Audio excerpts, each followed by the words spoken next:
ధర అయితే విష్ణు వాళ్ళ నాన్న దగ్గరకు వచ్చి ఇలా అంటూ ఉంటుంది.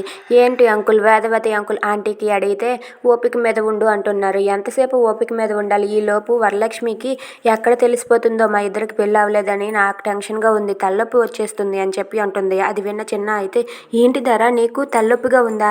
నాకు చెప్పొచ్చు కదా, ఉండు ఇప్పుడే చిటికలో నీకు అల్లం టీ పెట్టుకొని వచ్చేస్తాను అని చెప్పి అంటాడు. అది విని ధర అలాగే వాళ్ళ నాన్న అయితే ఒక్కసారిగా షాక్ అయిపోతారు. ఏంటి చిన్న, నువ్వు టీ పెడతావా అని చెప్పి అనుకుంటూ ఉంటారు. ఇంతలో చిన్న అయితే కిచెన్లోనికి వెళ్ళి ధర కోసం అని చెప్పి అల్లం టీని ప్రిపేర్ చేస్తూ ఉంటాడు. అది చూసి నందిని అయితే, ఏంటి అన్నయ్య నువ్వు టీ పెట్టడం ఏంటి అని చెప్పి అంటే, నేను ధర కోసం టీ పెడుతున్నానని చెప్పి అంటాడు. ఇక టీ పెట్టేసి ధరకి తీసుకుని వచ్చి, ఇదిగో ధర హెడేక్ మొత్తం తగ్గిపోతుంది తాగు అని చెప్పి అంటూ ఉంటాడు. అది విని వాళ్ళ నాన్న అయితే, ఒరే నేను నీ కన్న తండ్రిని, నీ కన్న తండ్రికి ఒక్కనాడైనా నీ చేత్తో మంచినీళ్ళు ఇచ్చావా అని చెప్పి అంటూ ఉంటాడు. ఇక ధర అయితే ఇలా అంటూ ఉంటుంది. అంకుల్ మీరేమైనా నన్ను చంపడానికి ప్లాన్ చేశారా ఏంటి? ఏంటి ఈ చిన్న ఇలా బిహేవ్ చేస్తున్నాడని చెప్పి అంటూ ఉంటుంది.